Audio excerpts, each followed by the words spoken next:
आदरणीय दर्शकवृन्द नमस्कार। एमटिभी को यो शिक्षा बहसमा यहाँ सबैलाई स्वागत गर्दछु। म प्रेमचन्द्र झा। शिक्षा बहसले यो राष्ट्रको शिक्षाको अवस्था, यो राष्ट्रमा हुनुपर्ने शिक्षाको व्यवस्था र सरकार र शिक्षाविदहरू बीच अर्थात् यो राष्ट्रमा जुन कर्णधारहरू छन् उनीहरूको भविष्यको लागि कति चिन्तनशील छ सरकार, यहाँ शिक्षाविदहरूको सल्लाह सुझाव कतिको इम्प्लिमेन्ट हुँदैछ, यी कुराहरूको लागि हामी बहस गराउने गरेछौँ। देश विकासको मेरुदण्ड मान्ने शिक्षा क्षेत्र यदि विकास गर्न सकेन भने देश बन्दुकले र खुकुरीले कहिले पनि विकास गर्दैन। कुनै पनि देश कलमले मात्रै विकास गर्छ र कलममा बलियो नेपाललाई बनाए मात्रै हामी आफ्नो छिमेकी दुईटा जुन ठुला ठुला छिमेकी राष्ट्रहरू छन् यिनीहरूसँग जुझ्न सक्ने अवस्थामा अर्थात् पाइलासँग पाइला मिलाएर हिँड्न सक्छौँ, काँधमा काँध हालेर हिँड्न सक्ने वातावरणमा छौँ। अहिले नै हेर्दा हाम्रो देशमा शिक्षाको अवस्था त्यति राम्रो देखिएको छैन। छिमेकी राष्ट्रहरूको तुलना गर्नु हो भने एकातिर चीन, अर्कोतिर भारत। सीमा विवाद चर्किरहेको छ। अभाव केही न केही होला। हाम्रा पुर्खाहरूले आफ्नो नक्सा पनि आफ्नो भूमि समेतको बनाउन नसक्नु कहीँ न कहीँ शिक्षाको पनि त्यसमा त्रुटि देखिएको छ। यदि शिक्षाको अवस्था राम्रो भइदिएको भए सीमा समाधान हुन्थ्यो। हुन त हाम्रा छिमेकी भारतलाई जति पनि छिमेकी मुलुकहरू छ सबैसँग सीमा विवाद छ, तर हामी नेपाल बुद्धको भूमि मान्ने राष्ट्र, जो शान्ति प्रिय र विद्वताले भरिएको राष्ट्र, कहाँनिर यसको शिक्षा नीति आफ्नो जुन थियो त्यो हरायो र वैदेशिक शिक्षा नीतिको पछाडि देश लाग्यो। यही कुराहरूको बारेमा नेपालको आफ्नै माटोको शिक्षा नीति कस्तो हुनुपर्छ, यस्ता कुराहरूलाई छलफल गराउनको लागि विविध विज्ञहरूलाई हामी बोलाउने गरेछौँ। त्यही क्रममा आज एकजना शिक्षाविदलाई हामी बोलाएका छौँ। उहाँ विभिन्न विषयहरूमा अध्ययन गर्नुभएछ, मास्टर्ससम्म कम्प्लिट गरिसकेको विभिन्न विषयमा, पोलिटिकल साइन्सदेखि लिएर सोसियोलोजीसम्ममा, इङ्ग्लिसदेखि लिएर अरू साहित्य सेक्टरमा पनि उहाँको राम्रो पकड छ। शिक्षा क्षेत्रमा 30 वर्षको लामो योगदान यो राष्ट्रको विभिन्न भागमा बसेर गर्नुभएको आजको हाम्रो अतिथि हुनुहुन्छ राजेन्द्र प्रसाद कोइरालाजी। उहाँलाई हामी आफ्नो स्टुडियोमा स्वागत गर्न चाहन्छौँ। स्वागत छ राजेन्द्रजी तपाईँलाई हाम्रो स्टुडियोमा। प्रेमजी नमस्कार यहाँलाई पनि र सम्पूर्ण दर्शकहरू जसले यो टेलिभिजन हेरिरहनु भएको छ उहाँहरू सबैलाई मेरो यहीँबाट नमन गर्न चाहन्छु र यो टेलिभिजनका सम्पूर्ण टिमहरूलाई आज मलाई यहाँ बोलाइदिनु भएकोमा यहाँहरू सबैलाई पनि म नमन गर्न चाहन्छु। धन्यवाद प्रेमजी।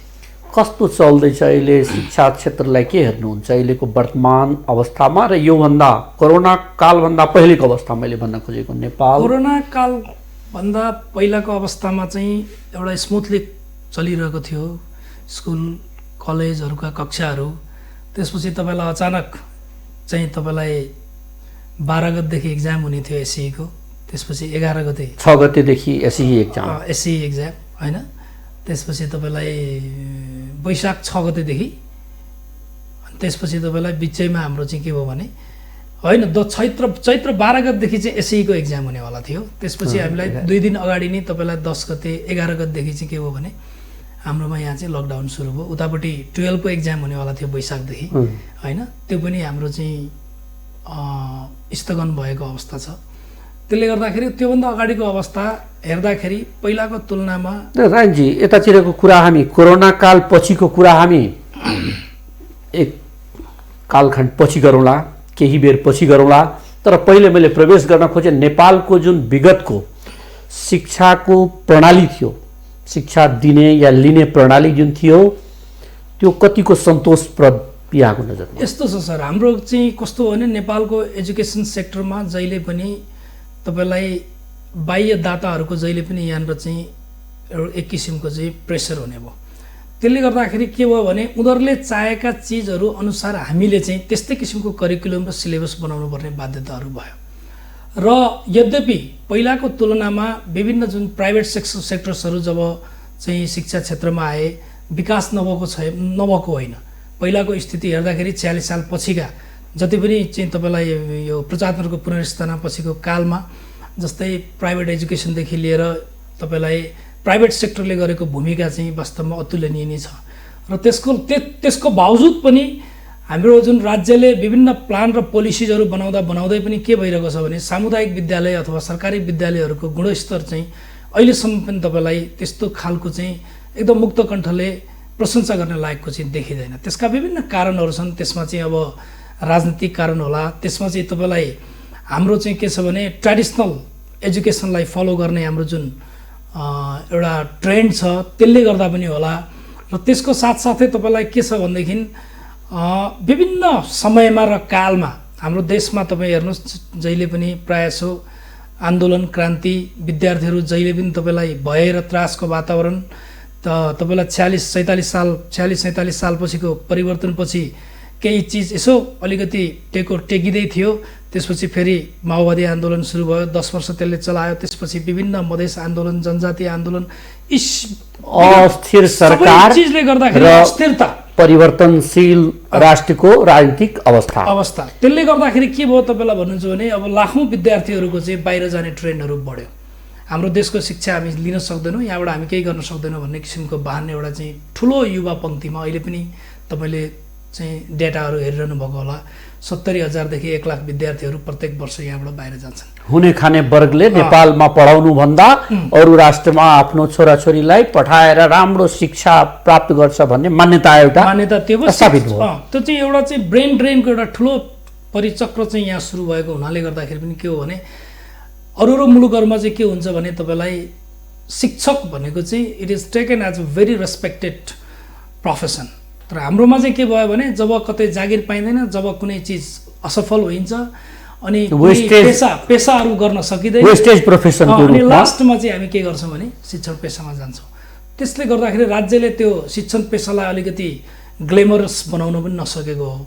किनभने त्यसमा चाहिँ अब विभिन्न किसिमका इन्सेन्टिभदेखि लिएर राम्रा विद्यार्थीहरू जसले चाहिँ टप गर्छन् उनीहरूलाई टिचिङ प्रोफेसनमा पढाउने कुराहरूदेखि लिएर जुन विश्वको चाहिँ ऐतिहासिक जुन विश्वको शिक्षा चाहिँ ले देश त अगाडि बढाएको जुन अवस्थाहरूको देशहरू छन् त्यहाँनिर हामी ती सब चिजहरू पाउँछौँ। त्यसलाई फलो नगरेको हुनाले पनि देश वास्तवमै तपाईँलाई शिक्षाको क्षेत्रमा जति हुनुपर्ने थियो त्यो हुन सकेको छैन। त्यसले गर्दा के हुँदो रहेछ सर, यो अलिकति यहाँलाई मैले बिचमा इन्टरप्ट गरेँ। कहाँनिर यो देशमा दुई प्रकारको शिक्षा आयो। एउटा कालखण्डले ल्यायो त्यो जसरी विश्वव्यापी रूपले शिक्षाको एउटा ग्लोबलाइजेसन भयो, त्यो हिसाबले निजी क्षेत्रको शिक्षा र सामुदायिक विद्यालय, त्योभन्दा पहिले सामुदायिक विद्यालयहरू मात्रै भएको यो राष्ट्र दरबार स्कुलबाट सुरु भएको शिक्षा केन्द्र तपाईँ हामीले पनि अनि सामुदायिक विद्यालयले त्यति बेला गुणस्तर पनि मेन्टेन गरेकै हो। त्यही गुणस्तर अहिलेसम्म चल्दैछ।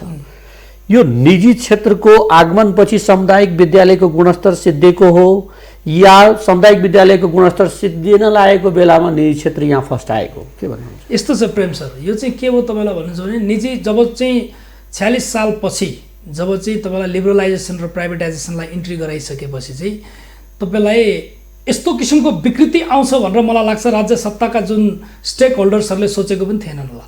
तर समयको परिचक्रसँग जाँदै गर्दाखेरि के भयो भनेदेखि तपाईँलाई सामुदायिक विद्यालयको एजुकेसन नराम्रो गरी खस्किने कारणहरू चाहिँ प्राइभेट एजुकेसनको इन्ट्री र इन्ट्रेस्ट ग्रुपले गरेर के गर्यो भने जस्तै म कुनै सामुदायिक स्कुलमा पढाइरहेको छु, म एउटा त्यहाँको हेडमास्टर छु अथवा शिक्षक छु। यद्यपि पछिल्लो 5-7 वर्षमा केही परिवर्तनहरू भएको छ, त्यो बेलाको कुरा गर्दैछु म। अनि मैले पनि प्राइभेट स्कुलमा चाहिँ आफ्नो लगानी गरेँ अनि अरूहरूले पनि लगानी गरे अनि सम्पूर्ण मेरा छोराछोरीहरू चाहिँ प्राइभेट स्कुल्समा पढ्ने भए। तर अरू जुन चाहिँ भनौँ न तलीका मार्जिनलाइज ग्रुपका विद्यार्थीहरू मात्र चाहिँ सामुदायिक स्कुलमा पढ्नुपर्छ भन्ने किसिमको मेन्टालिटी एउटा ठुलो जमातमा वर्षौँसम्म यो चाहिँ त्यहाँनिर के भयो भने त्यो मानसिकतामा त चाहिँ असर पर्यो। अनि त्यसले यहाँसम्म ल्यायो कि रिक्सा पुल गरेर दैनिक जीवनयापन गर्नेले पनि आफ्नो खुन पसिनाको कमाई त्यही बोर्डिङ स्कुलहरूलाई व्यावसायिक केन्द्रहरूलाई बुझाउन सुरु गरियो।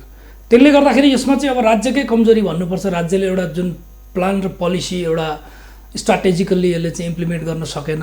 अनि त्यसपछि तपाईँलाई के भयो भने देशमा जहिले पनि अस्थिरता भइरह्यो।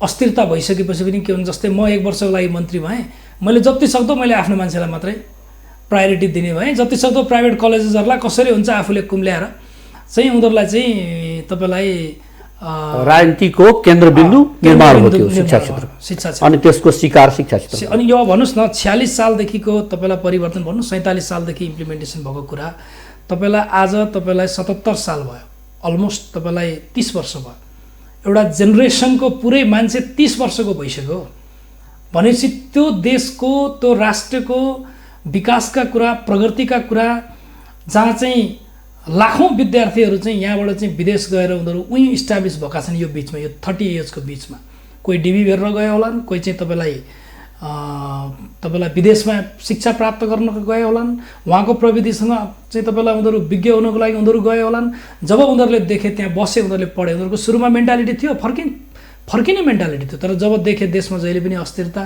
त्यही राजनीतिक तपाईँलाई खिचातानी त्यसपछि त्यसभित्रमा रहेका विकृति र विसङ्गतिहरू अनि राज्य सत्तामा रहेका जति पनि इन्स्टिट्युसन्सहरू छन् त्यसमा ठुलो करप्सन र ब्राइबरी अनि त्यसले गर्दाखेरि तपाईँले देखिहाल्नुभयो केही वर्ष अगाडि अब राज्यले त्यसमा चाहिँ राम्रै चाहिँ एउटा पहल गरेको भन्नुपर्छ विभिन्न चाहिँ फेक सर्टिफिकेट्सहरू ल्याएर या विभिन्न ठुल्ठुलो संस्था सङ्घ संस्थाहरूमा र राज्यको चाहिँ एउटा कन्स्टिट्युसनल इभेन बडिजहरूमा पनि उनीहरूको इन्भल्भमेन्टले गर्दाखेरि त्यो देशलाई कहाँबाट कहाँ पुर्याउँछ भन्ने कुरा चाहिँ तपाईँ हाम्रो अगाडि छर्लङ्गै छ त्यसले गर्दाखेरि चाहिँ प्राइभेट एजुकेसनलाई सबभन्दा बढी प्रायोरिटी भयो सामुदायिक विद्यालय पहिलाको जस्तो रहेन सामुदायिक विद्यालयहरू सम्पूर्ण राजनैतिक दलका तपाईँलाई क्याडरेट्सहरूको एउटा अखाडा हुन गयो क्याडरेट्सहरूको चाहिँ त्यसैले गर्दा सामुदायिक विद्यालयको गुणस्तर पनि खस्किँदै जाने अनि आफूलाई कहिले अपडेटै नगर्ने र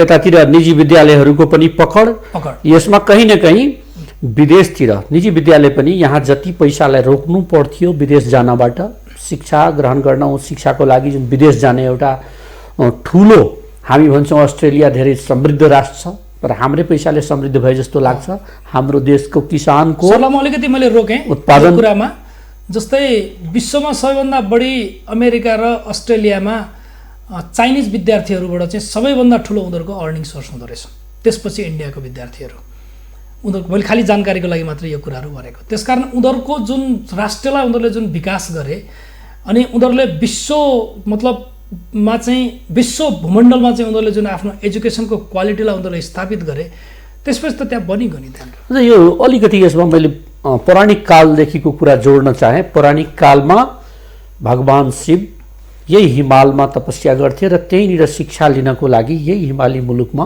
विभिन्न राष्ट्रबाट विज्ञहरू विद्वानहरू आएर विद्वान बन्नुहुन्थ्यो ग्रहण गर्नुहुन्थ्यो शिक्षा यो प्रक्रिया अङ्ग्रेजी शिक्षाको आगमनसँगै अङ्ग्रेज त यहाँ शासन गरेर नेपालमा तर कहीँ न कहीँ अङ्ग्रेजी शिक्षाले शासन सुरु गरेको जोड्न सकिन्छ यसलाई सर यस्तो छ संस्कार र संस्कृतिको संरक्षण गर्ने पनि तपाईँ हामी जस्तै व्यक्ति जो भोलि चाहिँ राज्य सत्तामा पुग्छ उसले चाहिँ तपाईँलाई नेसनल पोलिसी के बनाउँछ डिपेन्ड्स अन द्याट सबभन्दा ठुलो कुरो त्यसमा भर पर्छ तपाईँलाई आज दक्षिण कोरिया हेर्नुहोस् जापान हेर्नुहोस् चाइनिजहरू हेर्नुहोस् होइन उनीहरूले आफ्नो धर्म संस्कार संस्कृति त बिर्सेका छैन नि फिनल्यान्ड हेर्नुहोस् स्विजरल्यान्ड हेर्नुहोस् बेल्जियम हेर्नुहोस् उनीहरूले ठिक छ मोडर्न एजुकेसनलाई उनीहरूले इन्ट्री त गरे तर के छ भने यसको मतलब उनीहरूले आफ्नो धर्म संस्कार र संस्कृतिलाई बिर्सेनन् तर हाम्रो जस्तो अल्पविकसित देश भनौँ न त्यतिखेर अहिले पनि विकसितै भन्दैछौँ हामी त्यसपछि तपाईँलाई विभिन्न अफ्रिकन मुलुकहरूमा के भयो भनेदेखि तपाईँलाई हामीहरूलाई अङ्ग्रेजीमा एउटा शब्द छ उनीहरूले धेरै वर्ष अगाडि एउटा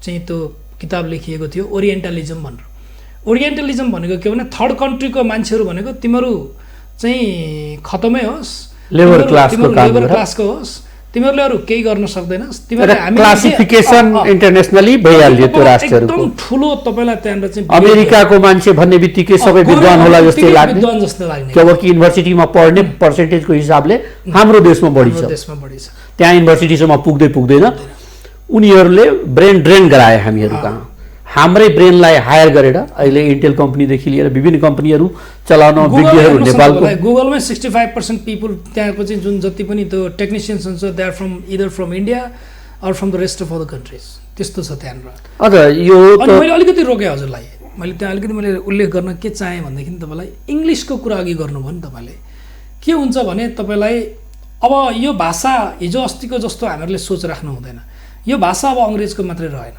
यो भाषा तपाईँ हामी सबैको हो होइन अहिले एउटा पोस्ट कलोनिजम भन्ने एउटा चाहिँ सोच डेभलप भएर विभिन्न विद्वानहरूले तिनै गोरेहरू तिनै अङ्ग्रेजहरू जसले चाहिँ हामीलाई चाहिँ ओरिएन्टलिजम भनेर चाहिँ हिजो अस्ति चाहिँ तल्लो स्तरबाट हेरिन्थ्यो उनीहरूकै तपाईँलाई काउन्टर गर्नको लागि यो अहिले पोस्ट कलोनिजम भन्ने चाहिँ एउटा लिटरेचर डेभलप भयो।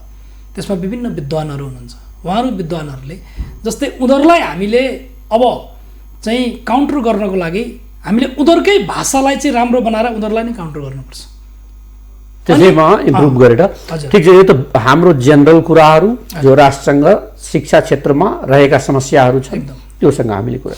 अहिले एउटा विशेष परिस्थिति यो पेन्डेमिकको अवस्था कोरोना महामारीको विश्वको कुनै पनि कुनालाई छोडेको छैन। लगभग सबै र अझै समृद्ध राष्ट्रहरू जो आफूलाई विकसित भन्न रुचाउँछन् तिनीहरू अझै बढी प्रभावित भएको। नेपाल धेरै प्रभावित नभए पनि केही प्रभावित भएको र अहिले ती महामारीबाट बच्नको लागि लकडाउन ल्याइयो।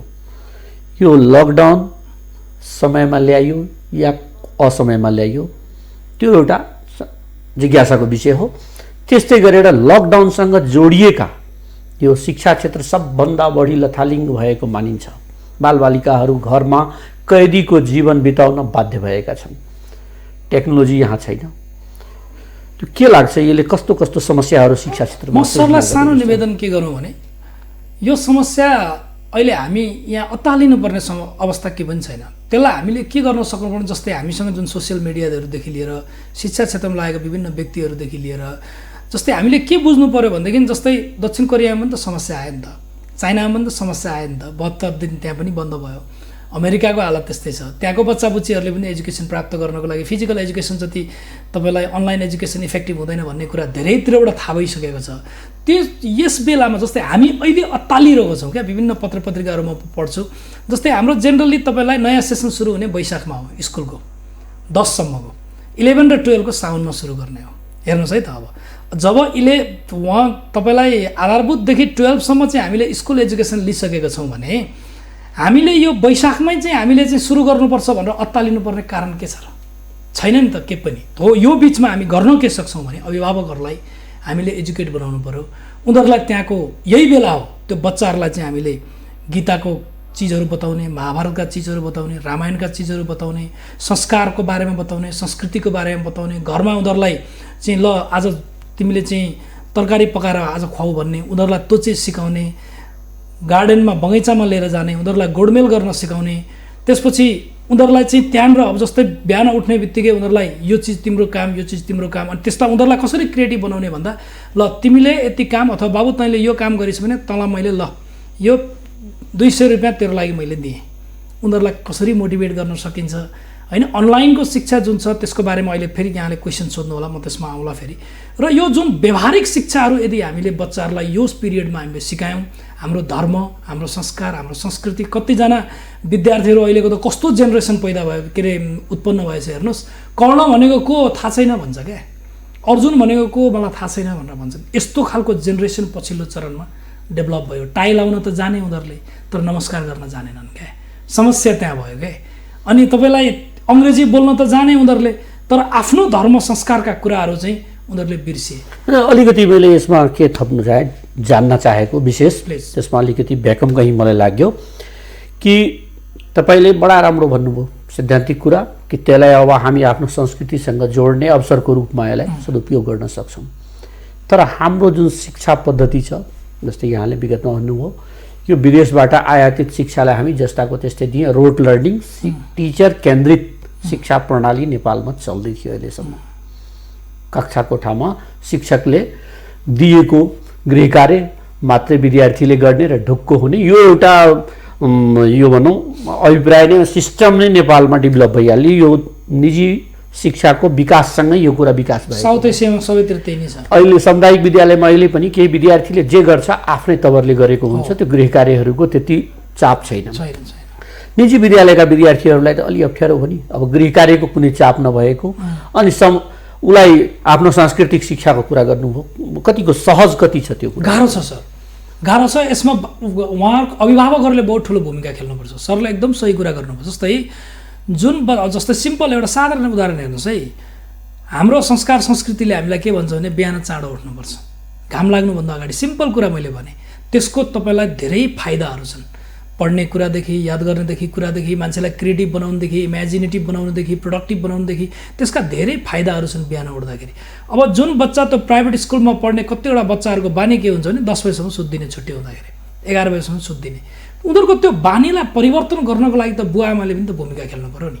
अब त्यो बिचमा हेर्नुहोस् है, अब त्यो बच्चाहरूको मात्र दोष दिन्न म, त्यो 30 वर्षदेखिको जुन जेनेरेसन जुन अहिले बुवा आमा भए नि, हिजो 25 वर्ष थियो भने आज 55 वर्ष जो बालक थिए उ अहिले अभिभावक भए, अभिभावक भयो नि त। आफ्नै मानसिकतामा उसको मानसिकता त्यो भएकै छैन क्या। बुकवर्म बनाउने जुन कसरी होमवर्क दिने, उसले कसरी पढ्ने, होइन, उसलाई खोइ प्रेसरै भएन भन्ने किसिमको जुन कुराहरू छ। अर्थात् के भन्न चाहनुभयो कि अभिभावकले जुन भूमिका निर्वाह गर्नुपर्ने थियो यो यतातिर आएर आधुनिक शिक्षा पद्धति जोडिएसँगै त्यो भूमिका सिद्धिँदै गइरहेछ। त्यसमा पनि मुख्य रूपले तपाईँलाई सहरी क्षेत्रमा, अहिले म पनि तपाईँलाई बताउँछु, तपाईँ हामी गाउँमा अहिले पनि हामी चाहिँ खेतमा जान्छौँ होइन, हामी त्यहाँ पछि हाम्रो खेतबारी हेर्छौँ, गाई भैँसी हेर्छौँ, भैँसीमा चढेर चाहिँ तपाईँलाई भैँसी चराउन जान्छौँ।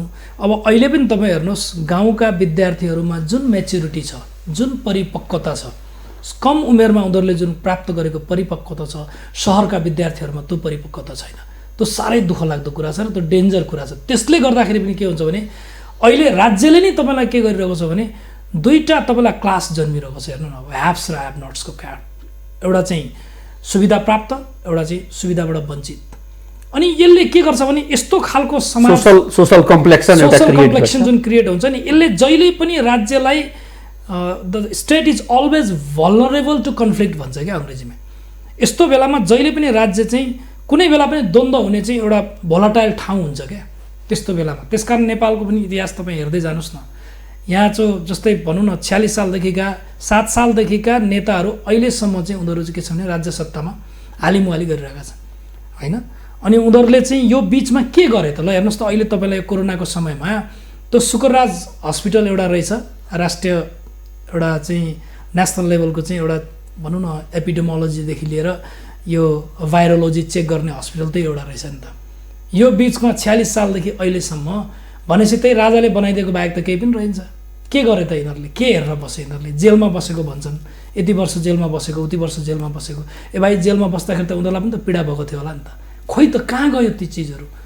नेताहरूले बिर्से यिनीहरूले के आफ्नै व्यक्तिगत विकास यस्तोलाई के भन्छ भने सर क्लेप्टोक्रेसी भन्छ क्या अङ्ग्रेजीमा।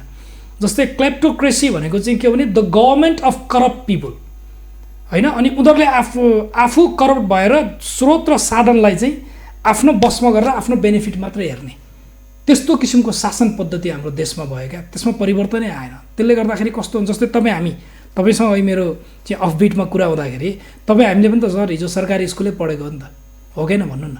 हामीहरूलाई किताब सरहरूले या चाहिँ पढ्न दिँदाखेरि हामी याद गर्न सक्थ्यौँ, तर अहिलेको बच्चाले सक्दैन। दि क्यानट उनीहरू चाहिँ आधै घन्टा पनि एक ठाउँमा चाहिँ एउटा भनौँ न अडेर बसेर पढ्न सक्दैन क्या, उनीहरूको कन्सन्ट्रेसनै छैन।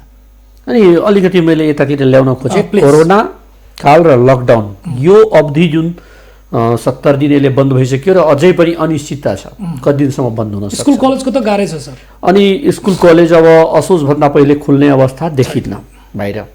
अझै यदि राम्रो अवस्था रह्यो, भ्याक्सिन यदि डेभलप भइहाल्यो समयमा भन्ने मात्रै, नत्र भन्ने कति दिनसम्म जान्छ। यसमा अब बच्चाहरूलाई एउटा भन्नुभयो कि आफ्नो संस्कृतिसँग उसलाई नजिक ल्याउने व्यावहारिक शिक्षाहरू हामी दिन्छौँ, तर एउटा जुन सिस्टम छ सर्टिफिकेट सिस्टम, जो सर्टिफिकेट बिना मान्यता नहुने अन्तर्राष्ट्रिय मान्यता जुन छ त्यो एसईको एसडिएन्टको हकमा होस् या 11-12को एसडिएन्टको हकमा होस् या तपाईँको उच्च शिक्षामा अध्ययन गरिरहेका टेक्नोलोजी अध्ययन गरिरहेका विद्यार्थीहरूको हकमा होस्, यो सबै अहिले 0 आवर भनौँ यसलाई, शून्यकालमा पुगेको छ। सब थन्केका छन् एक ठाउँमा। शिक्षा क्षेत्र पनि केही निर्णय गर्न सकिरहेको छैन। सरकारले पनि यतातिर चासो दिए जस्तो छैन। ह्यान्ड टु माउथको प्रब्लम छ। आर्थिक अवस्था देशको त्यस्तै बिग्रिँदै गइरहेछ। रेमिटेन्सबाट चल्ने देश, भन्सारबाट चल्ने देश, यहाँ त आफ्नो उत्पादनबाट चलिरहेको देश छैन हाम्रो। त्यस कारणले अब यो शिक्षा क्षेत्रमा कस्तो असर पर्छ जस्तो यहाँलाई लाग्छ? यो सर यस्तो छ, अलिकति चाहिँ राज्यले निर्णय लिन नसकेको धेरै शिक्षाविदहरूले चाहिँ सल्लाह पनि दिइसक्नु भएको छ। जस्तै डाक्टर के वाग्ले सर हुनुहुन्थ्यो मनु वाग्ले हो क्या उहाँको नाम, त्यो उहाँ भयो। त्यसपछि विद्यानन्द कोइराला, विभिन्न, र मैले पनि हेरेको छु त्यस्तो कुराहरू। जस्तै यो एससीको स्टुडेन्टहरूलाई नै जुन उनीहरूले प्रिभियस एक्जामिनेसन, त्यो त स्कुल एजुकेसन हो नि त, एससीको स्टुडेन्टहरूलाई प्रिभियस एक्जामिनेसनको आधारमा उनीहरूले कस्तो किसिमको चाहिँ पहिला फर्स्ट सेकेन्ड थर्ड टर्म त एक्जाम दिए, कसैमा फोर्थ टर्म 4वटा टर्म पनि एक्जाम लिने गरेको छ स्कुलहरूमा। त्यतिखेर उनीहरूले त्यसको आधारमा उनीहरूलाई चाहिँ अपग्रेड गर्दा केही फरक केही पनि बिग्रिँदैन, र 11कोलाई अपग्रेड गर्दा पनि केही पनि बिग्रिँदैन। अब बिग्रिन्छ कसलाई भन्दा अलिकति गाह्रो भनेको 12को स्टुडेन्ट्सहरूको लागि। 12को स्टुडेन्ट्सको लागि हामीसँग अझै पनि समय छँदैछ। किन समय छ भन्दाखेरि उनीहरूले त अब वास्तवमा भर्ना गर्नको लागि उनीहरूलाई समस्या परेको छ। त्यो समस्या त हाम्रो देशको लागि मात्रै होइन, सम्पूर्ण विश्व 213वटा देशमा कोरोनाको यो तपाईँलाई आतङ्क फैलिएको बेलामा यो हाम्रो देशको लागि मात्र यो समस्या होइन। तर त्यो के छ भने प्रिपरेसन चाहिँ हुनु पर्यो, तयारी हुनु पर्यो होइन। सुरुदेखि नै हाम्रोमा चाहिँ के भयो भने, जस्तै हाम्रो समस्या के छ भने, म भोलि कुनै कृषि मन्त्री भएँ भने, मान्नुहोस् म एउटा कृषि मन्त्री भएँ भने, म मन्त्री के ठान्दछु भने मलाई जति कृषिमा कसैलाई पनि आउँदैन। हाम्रो देशको विडम्बना छ यहाँनिर। त्यसले गर्दा मै जान्ने भन्ने, अनि अरू जस्तै अरूलाई भ्यालु नै नदिने के। अनि एउटा ग्रुप छ जुन इन्ट्रेस्ट ग्रुप छ, त्यो इन्ट्रेस्ट ग्रुपले त्यो जुन व्यक्ति केही गर्न खोज्नुहुन्छ भने पनि उहाँलाई त्यहाँबाट बाहिर निस्किन दिँदैन। त्यस्तो चाहिँ विकराल अवस्था छ क्या। एउटा घेरा लगाइदिए त्यो घेराबाट बाहिर निस्किने, अनि इन्टरेक्सनको अभाव भयो। त्यसले गर्दा नीति निर्माण, अनि यो 5जना 6जना 7जना जो उहाँको वरिपरि घुमिरहेको छ, उनीहरूले जे भने त्यसैमा चिन्ह लायो, उनीहरूले कट भन्यो भने कट गर्यो। तर अहिले समाजमा कति परिवर्तन आइसकेको छ, मान्छेहरूको कति थट आइसकेको छ, कति विचारहरू आइसकेको छ, ती विचारहरूलाई लिँदाखेरि के फरक पर्छ भन्ने मेरो चाहिँ एउटा चाहिँ प्रश्न क्या। त्यो सब कुराहरू गरिरहेको। अनि भर्खरै सरकारले यो बजेटभित्र अब यो लकडाउनको अवधिमा शिक्षा क्षेत्रलाई कसरी लग्ने भन्ने कुरामा एउटा निर्णय पनि गरिसकेको अवस्था। हुन त विरोध पनि त्यसको नभएको होइन, भइरहेकै छ विरोध पनि। तर यो 6 अरब रुपैयाँ दूर शिक्षाको लागि लोकेट गर्ने र सामुदायिक विद्यालयलाई निजी विद्यालयले त्यसलाई टेक्निकल सपोर्टहरू गर्ने भन्ने कुरा ल्याउनु हो। फेरि त्यहाँबाट फर्किनु पनि भएछ अर्थमन्त्रीजी। के रहेछ यसमा? सर यसमा बहुत ठुलो चाहिँ अब जस्तै कस्तो दुःख लाग्दो कुरा छ भने, प्राइभेट स्कुल्सहरूलाई चाहिँ सामुदायिक विद्यालयको उन्नति र स्तर उन्नतिको लागि चाहिँ हामीले दिन सक्छौँ भन्ने जस्तो कुराहरू जुन आयो, त्यसपछि माननीय श्री शिक्षा मन्त्रीजीले मलाई त्यसको बारेमा थाहै छैन भन्नुभयो क्या। विदेशमा यस्तो भएको भए नि उहाँले भोलिपल्ट राजीनामा दिनु पर्थ्यो। शिक्षा मन्त्रीलाई शिक्षा क्षेत्रमा के चेन्ज हुन सक्छ थाहा छैन भन्ने भएपछि उहाँले त राजीनामा दिनु पर्थ्यो। यदि नैतिकता उहाँसँग थियो भने उहाँले राजीनामा दिनु पर्थ्यो। नत्र भनेदेखि यहाँ के छ भने, प्राइभेट स्कुल्सका जुन सञ्चालकहरू पनि त्यहाँ संसदमा छन्। हेर्नुहोस् है, इन्ट्रेस्टहरू कसरी यहाँनिर चाहिँ सामुदायिक विद्यालयको विकास नहुनेका कारणहरू के हुन् भन्दाखेरि उहाँहरू त्यहाँ छन्, उहाँहरूकै व्यापार छ। फेरि व्यापारै हो नि त, त्यो पनि व्यापार छ। अनि यिनै व्यक्तिहरू के छन् भनेदेखि तपाईँलाई जस्तै तिनै भित्रका मन्त्रीहरूको चाहिँ त्यो सरकार हाँक्ने संयन्त्रभित्र सहभागी छन्। हिडन सेयर छ सर उनीहरूको त्यहाँ सेयर छ। धेरै मन्त्रीजीहरूको विद्यालयमा सेयर छ। त्यसैले गर्दाखेरि मैले पहिलेदेखि म एउटा कुरोमा चाहिँ एकदमै डाक्टर बाबुराम भट्टराईको पहिलेदेखिको मैले उहाँको एउटा कुरालाई के चाहिँ स्वीकार गर्छु भने, धेरैजनाले अहिले त स्वीकार पनि गरिसकेका छन् उहाँले भनेको कुरा के छ भने, हाम्रो देशमा कि त राष्ट्रपति प्रणाली लागू गर्नु पर्यो कि त प्रधानमन्त्री प्रणाली लागू गर्नु पर्यो, डाइरेक्ट इलेक्टेड। र जति पनि विधायिकाहरू छन् उनीहरूलाई व्यवस्थापिकामा लग्नै हुँदैन। विधायिकालाई जब व्यवस्थापिकामा लग्छ के हुन्छ भने, मन्त्री बन्ने इन्ट्रेस्ट, मन्त्री बस्न इन्ट्रेस्ट हुने बित्तिकै उनीहरूले के गरे भने करोडौँ रुपियाँ खर्च गरेर चाहिँ तपाईँलाई चुनाव जित्ने भए। अनि चुनाव जितिसकेपछि तिनै व्यक्तिहरूको इन्ट्रेस्ट के भयो, मन्त्रीमा जाने भयो। तर विधायिकाहरू चाहिँ मन्त्रीमण्डलमा जानै पाउँदैनन्। क्याबिनेटमा चाहिँ खालि एक्सपर्ट्सहरू मात्रै राख्ने हो भने यो देशको विकास हुनलाई धेरै देशहरूले यसको एक्सपेरिमेन्ट गरिसकेका छन् र राम्रो सफल भइरहेको छ। राम्रो पनि कुरा हो यो। अनि मैले सरलाई अलिकति जोडेँ। अब अघि हजुरले जुन 6 करोड कति 6 अरब भन्नुभयो, त्यो वास्तवमा 7 अरब रहेछ है। जस्तै अहिले भर्खर मिनिस्टरले चाहिँ तपाईँलाई यो 7 लाख स्टुडेन्ट्सहरूको लागि 36,000 स्कुल्सहरू छ हाम्रो यहाँनिर, कम्युनिटी बेस्ड स्कुल्सहरू छ होइन। अनि त्यसबाहेक तपाईँलाई 6,500-7 हजार जति स्कुल्सहरू चाहिँ प्राइभेट स्कुल्सहरू छ हाम्रो यहाँ। मसँग अलिकति यो रेकर्डै छ, यो के अरे सरकारी डाटै छ यहाँनिर मसँग। अनि यसमा चाहिँ बजेट चाहिँ के भएको छ तपाईँलाई भने, पहिला योभन्दा अगाडिको 76-77 को बजेट चाहिँ 10% मात्रै थियो शिक्षामा। अनि अहिलेको बजेट चाहिँ 11.64% बजेट छुट्याएको छ। बजेट अलिकति बढाइएको छ। तर यहाँ हेर्नुहोस् न, यस्तो हाँसो लाग्दो कुराहरू छ। दुईवटा कुराहरू म यहाँलाई भन्छु। यसमा विपन्न र अपाङ्गता भएका बालबालिकाको लागि छ, छात्रलाई सेनिटरी प्याडको लागि चाहिँ स्थानीय स्तरबाटै चाहिँ त्यो रकम चाहिँ हस्तान्तरण गर्ने कुरा छ होइन। त्यसपछि तपाईँलाई टिचर्सहरू तपाईँलाई अहिले साइन्स, म्याथ र अङ्ग्रेजीका नेपालमा भएका सम्पूर्ण सामुदायिक विद्यालयमा 26,000 टिचर्सहरू ल्याकिङ छन्। यो एउटा डेटाले बताउँछ। 26,000 टिचर ल्याकिङ भएको ठाउँमा उहाँले एउटा शीर्षक के राख्नुभएको छ भने तपाईँलाई जस्तै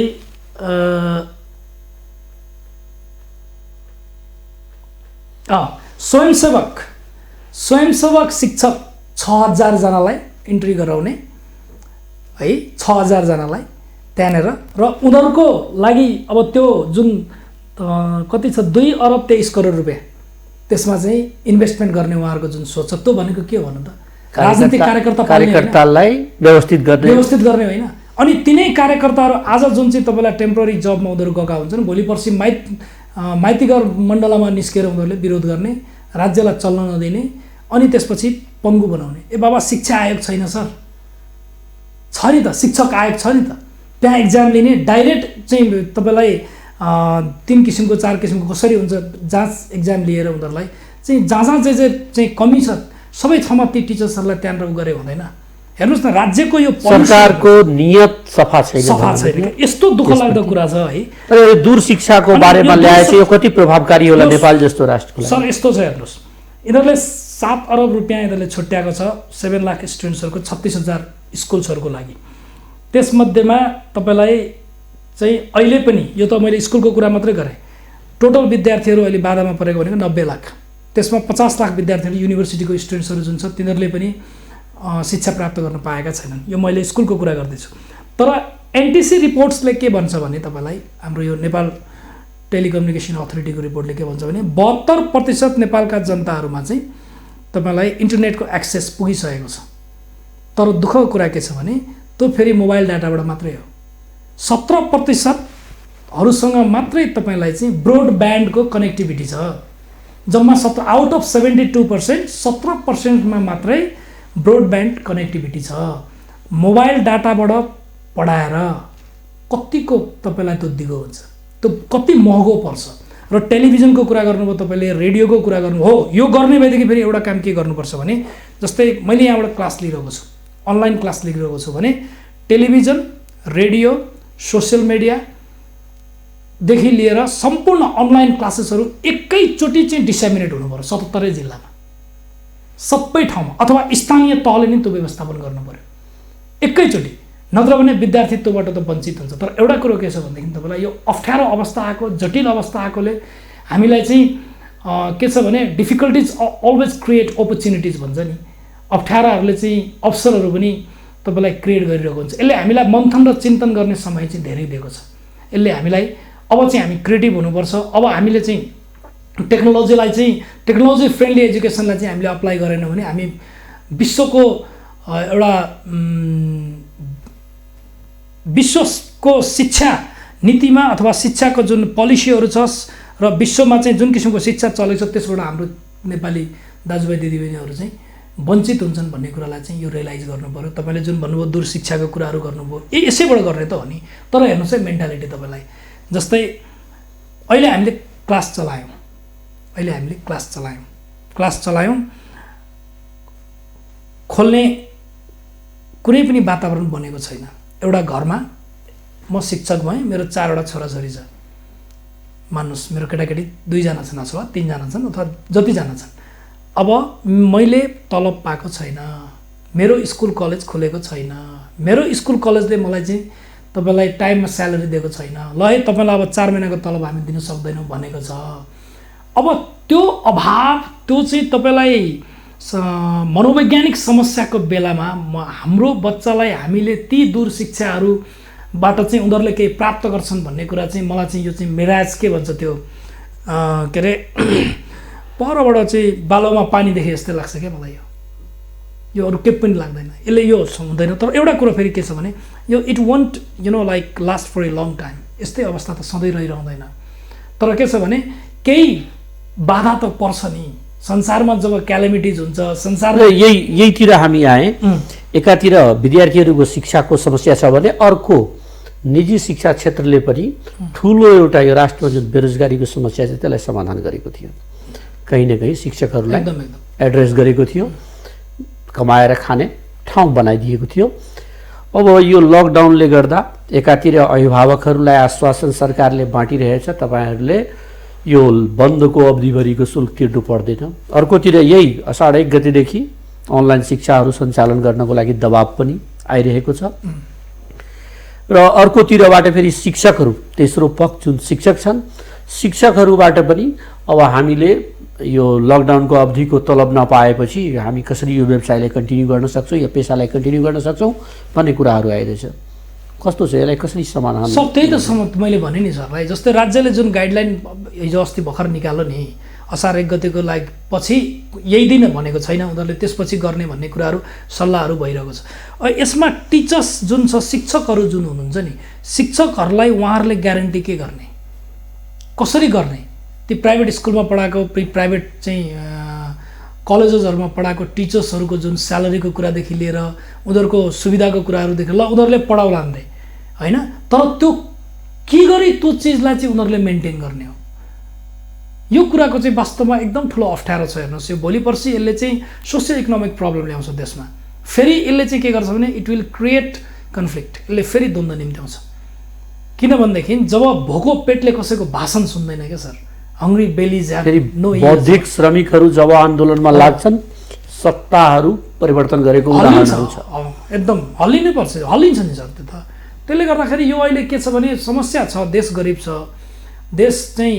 जहिले पनि तपाईँलाई एउटा डिपेन्डेन्सी थ्योरी भन्छ नि अर्काको मात्रै परनिर्भर मात्रै भइयो हामीले एउटा सियो पनि उत्पादन गर्न सकेनौँ हामीले जहिले पनि तपाईँलाई भनौँ न खरबौँ रुपियाँ चाहिँ हामीले चिजहरू चाहिँ बाहिरबाट आयात गरेर आफ्नो देशमा चाहिँ केही गर्न सकिन्छ भन्ने कुराको चाहिँ एउटा अनुभूति नै गराउन सकिन्छ अलि अब हामी आफ्नो बहसको अन्ततिर आउन लागेछौँ एकदम छोटकरीमा यो कुरा राखिदिनुहोस् त कि समाधानको बाटो मुद्दागत रूपले कि यो सरकारले गर्दा अभिभावक पनि दुखी नहुने विद्यार्थी पनि दुखी नहुने शिक्षकहरू पनि दुखी नहुने र लगानीकर्ता उनले पनि लगानी गरेछन् कहीँबाट लोन लिएर लगानी गरे होला यिनीहरूलाई पनि दुःख नहुने के हुनसक्छ सर नम्बर 1 मा त के छ भने जुन राज्यको जुन पोलिसी छ नि राज्यको पोलिसीमा क्ल्यारिटी आउनु एकदम जरुरी छ राज्यले फेरि जहिले पनि के गरेको हुन्छ भने तपाईँलाई प्राइभेट स्कुल कलेजेसहरूलाई चाहिँ यिनीहरूले एउटा भनौँ न शत्रुकै व्यवहार गरिरहेको हामीले पाएका छौँ जहाँ कि सौतेला व्यवहार गरेको हामीले पाएका छौँ अनि यही पनि अब भन्नुहोस् न अहिले पनि प्राइभेट स्कुल्सका सञ्चालकहरूदेखि लिएर कलेजका सञ्चालकहरू धेरैजनाले चाहिँ ब्याङ्कबाट केही छुट दिनु पर्यो भन्ने किसिमका कुराहरू उनीहरूले गरेका छन् त्यसको बारेमा केही पनि बोलेको छैन राज्य केही पनि बोलेको छैन जस्तै आखिरी त्यो प्राइभेट अर्गनाइजेसनहरू पनि त यही देशका मान्छेले गरेका हुन् नि सर होइन र नम्बर 1 त्यो नम्बर 2 अब के गर्नु पर्यो भने प्राइभेट स्कुल्सहरूले चाहिँ एकचोटि अभिभावकहरूसँगको बैठक गरेर उहाँहरूलाई कति % छुट दिँदाखेरि चाहिँ उहाँहरूलाई पनि अग्री हुन्छ र उहाँहरूलाई पनि सहमत हुन्छ र एउटा भनौँ न अर्गनाइजेसनलाई पनि डुब्नबाट बचाउन सकिन्छ होइन नम्बर 2 नम्बर 3 तपाईँलाई के गर्नु छ भने अझै पनि तपाईँलाई मलाई के लाग्छ भनेदेखि जस्तै यो जुन हामीले अनलाइन शिक्षा दिइरहेका छौँ अनलाइन शिक्षामा प्राइभेट स्कुल्स र स्पेसली प्राइभेट स्कुल र प्राइभेट कलेजेसहरूमा चाहिँ विद्यार्थीहरूमा चाहिँ एक किसिमको के छ भने अन्योलता कायम भएको छ यो अन्योलता कायम भएको बेलामा उनीहरूले भोलि फी तिर्छन् कि तिर्दैनन् नत्र भनेदेखि प्राइभेट अर्गनाइजेसनका शिक्षकहरूले अथवा सञ्चालकहरूले एउटा के चाहिँ तपाईँलाई हिम्मत गर्नु पर्यो भनेदेखि ल हामी 4 महिनाको पैसा लिँदैनौँ हामी 4 महिनाको पैसा विद्यार्थीलाई हामी पढाउँछौँ यत्रो वर्ष त कमायौँ त हामीले 47 सालदेखि अनवरत रूपमा अझ भनौँ न स्कुल कलेज खुलेको त 51 सालदेखि अनवरत रूपमा हामीले कमाएछौँ अहिले ल हामी 4 महिनाको पैसा चाहिँ जसरी पनि हामी मेन्टेन गर्छौँ खुलेपछि उहाँहरूलाई चाहिँ हामीहरूले गर्नुपर्ने जुन सुविधा हामी दिन्छौँ र खुलेपछि उहाँहरूले गर्नुपर्ने कर्तव्य पनि गर्नुपर्छ भनेर चाहिँ सञ्चालकहरूले चाहिँ यो कुरा गर्न हिम्मत गरिदिए भनेदेखि चाहिँ मलाई लाग्छ तर यसमा फेरि सानसाना स्कुलहरूलाई चाहिँ गाह्रो हुन्छ फेरि हेर्नुहोस् सर सानो स्कुलहरूले चाहिँ कति कुराहरू यस्तो हुन्छ राज्यले प्रत्येक घरको समस्या समाधान गर्न सक्दैन है सर यो कुरा म हजुरलाई निवेदन गरौँ राज्यले प्रत्येक घरको समस्या समाधान गर्न चाहिँ सक्दैन त्यसमा कति कुराहरू चाहिँ सम्बन्धित निकाय अथवा सञ्चालकहरूले नै आफ्नो जुन अर्गनाइजेसन त छ नि त, प्याप्सन छ, एनप्याप्सन छ होइन, अनि on basis of classification classification त्यसलाई चाहिँ सबैको समस्या सबै टाइपको छ, सबैको टाइपको छ। कसैले धेरै कमाएको छ, कोही भर्खर सुरु गरेको, फरक फरक समस्या, त्यसलाई चाहिँ त्यही अनुसार एड्रेस गरेर र तर के छ भने लाद्ने होइन, लादेर हुँदैन। अभिभावकहरूसँग चाहिँ जहिले पनि हामीले उहाँहरूसँग चाहिँ सल्लाह लिने, सुझाव लिने, उहाँहरूसँग कम्युनिकेसन गर्ने र के गर्दा राम्रो हुन्छ उहाँहरूसँग लिएर उहाँहरूको फिडब्याकलाई 10% मात्रै हामीले एड्रेस गरिदियौँ भने त दे विल बी ह्याप्पी। अर्थात् अन्तमा हामी कन्क्लुड गरे यसरी कि यो अनलाइन शिक्षा नेपाल जस्तो राष्ट्रको लागि प्रभावकारी कतै हुन सक्दैन, या दूर शिक्षालाई हामी लामो समय चलाउन सक्दैन, केही अवधिको लागि मात्रै गर्न सक्छौँ। र त्यही जुन पद्धति थियो, पुरानो सिस्टम थियो, क्लासरुममा गएर सबै बस्ने, त्यहाँ अलिकति सावधानीको साथ, सतर्कताको साथ कक्षाहरू सञ्चालन गर्नुपर्छ भन्ने बुझौँ हामी। त्यही नै हो सर, त्यही नै हो। अनलाइन एजुकेसनले चाहिँ अलिकति विद्यार्थीहरूलाई बिजी त गर्छ होइन, तर त्यसबाट बेनिफिट केही पनि हुँदैन। धन्यवाद हाम्रो कार्यक्रममा आइदिनु हो। अब समयको व्यस्तताको बावजुद पनि यहाँ उपस्थित भइदिनु भएछ यति कोरोना कालमा, अप्ठ्यारो अवस्थामा। त्यसको लागि यहाँलाई पुनः फेरि धन्यवाद दिन चाहन्छु र अर्को दिन फेरि हामी अरू विषयहरूमा यहाँसँग कुराकानी गर्नेछौँ। धन्यवाद। मिथिला टेलिभिजनका सम्पूर्ण क्रू मेम्बर्सहरू, प्रेमजी र यो कार्यक्रम हेर्नुभएका सम्पूर्ण दर्शकबिन्दहरूमा म राजेन्द्र प्रसाद कोइरालाको व्यक्तिगत तर्फबाट र म चाहिँ आफ्नो सङ्गठनको तर्फबाट यहाँहरू सबैलाई चाहिँ यो कार्यक्रम सुनिदिनु भएकोमा यहाँहरू सबैलाई धन्यवाद दिँदै म फेरि पनि यहाँहरू सबैलाई धन्यवाद दिन चाहन्छु। धन्यवाद सर। धन्यवाद। आदरणीय दर्शकबिन, अहिले हामी कुराकानी गर्दै थियौँ शिक्षाविद राजेन्द्र प्रसाद कोइरालाजीसँग। उहाँले बडा प्रष्ट रूपले भन्नुभएछ शिक्षा क्षेत्र जुन ढर्रामा चलिरहेको थियो 81 त्यसलाई परिवर्तन गर्न मिल्दैन। सरकारले जुन नाउँमा पनि बजेट निकासा गरे पनि सिस्टम, पोलिसी जनमुखी हुनुपर्छ, शिक्षा क्षेत्रमुखी हुनुपर्छ, न कि राजनीतिमुखी। यो बजेटहरू विनियोजन राजनीतिमुखी छ। दूर शिक्षा पनि चलाउन सकिन्छ एउटा आवधिक हिसाबले।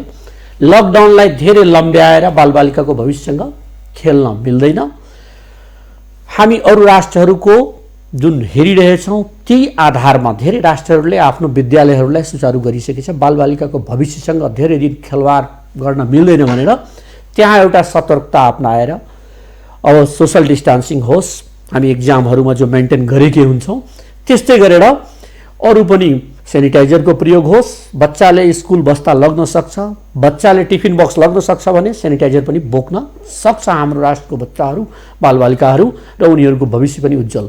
जति प्रभावकारी प्रत्यक्ष शिक्षा प्रणाली हुन्छ एउटा शिक्षकसँग भेटेर कक्षाको ठाउँमा बसेर पढेको, त्यति दूर शिक्षाबाट या अनलाइन शिक्षाबाट कदापि हुन सक्दैन। हाम्रो राष्ट्र अहिले पनि प्रतिशत हिसाबले डेटा युजरहरू 70% भए पनि टेलिभिजन हेरिराख्ने या अनलाइन या वाइफाईबाट, जुम क्लासबाट होस् या विभिन्न माध्यमबाट अध्ययन लामो समयसम्म गराउने अवस्था छैन। सरकारले कहीँ न कहीँ निजी विद्यालयहरूदेखि सामुदायिक विद्यालयहरूको जिम्मेवारी लिनुपर्छ। निजी विद्यालय पनि सौतेला होइन, उनीहरूको पनि समानताको व्यवहार, उनीहरूको शिक्षकहरूलाई त्यहाँ काम गर्ने आफ्नै राष्ट्रका नागरिकहरू हुन् जसले रोजगार पाएछन्, उनीहरूको रोजगार पनि सुनिश्चित गराउने सरकारले वातावरण बनाइदिनुपर्छ। साथमा कहीँ न कहीँ विद्यालय सञ्चालकहरू जो व्यवसाय गरिराख्नु भएछ उहाँहरू पनि देशप्रति लचिलो, राष्ट्रप्रति लचिलो र यो क्षेत्रप्रति अलिकति लचिलो बन्ने देखिएको छ भन्ने उहाँले बडा राम्रो प्रसङ्ग राख्नुभयो। आजको हाम्रो शिक्षा बहसको समय सिद्धिन लागेको छ, तर हामी फेरि उपस्थित हुनेछौँ अर्को एउटा अतिथि लिएर।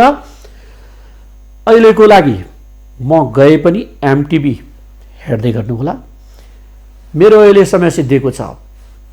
एमटिभीको यो लक्ष्य, मिथिला नेपाल टेलिभिजनले यो राष्ट्रको सबै क्षेत्रलाई एकअर्कासँग जोड्ने प्रयास गर्दैछ। हामी यो राष्ट्रलाई राष्ट्रियताको अनुभूति गराउने प्रयास गरिरहेका छौँ र त्यही प्रयास अन्तर्गत यो शिक्षा बहसले शिक्षा नीति जो दुईटा यहाँ चल्दैछ, निजी र सामुदायिक, यो सबैलाई संयुक्त रूपले एउटै नीतिभित्र ल्याएर एकै बकेटमा राखेर हेरियो भने सजिलो हुने थियो भन्ने मान्यताको साथ हामी यो बहस चलाएका छौँ। आज म यहाँबाट जाँदैछु, तर हामीलाई हेर्न तपाईँ युट्युब कहीँ पनि सब्सक्राइब गरेर हामी विश्वको कुनै कुनाबाट पनि देखिन्छौँ। हाम्रो एमटिभी नेपालको सब्सक्रिप्सन गर्नको लागि तपाईँ mtvnepal.tv/live मा तपाईँ जहाँबाट पनि जुन पनि कुनाबाट हेर्न सक्नुहुन्छ। त्यस्तै गरेर हामीलाई तपाईँ युट्युबमा पनि हेर्न सक्नुहुन्छ। युट्युबको लागि हाम्रो address www.youtube.com MTV Nepal 4K मा हामीलाई हेर्न सक्नुहुन्छ। त्यस्तै गरेर हामीलाई अनलाइनमा पनि सब्स्क्राइब गर्न सक्नुहुन्छ। अनलाइनको लागि हाम्रो एड्रेस www.mtvnepal.online मा हामीलाई तपाईँ लाइक गर्न सक्नुहुन्छ। हामी सबैको लागि, हामी सधैँको लागि हाम्रो नारालाई हामी जीवन्त राख्दछौँ। आजको लागि नमस्कार।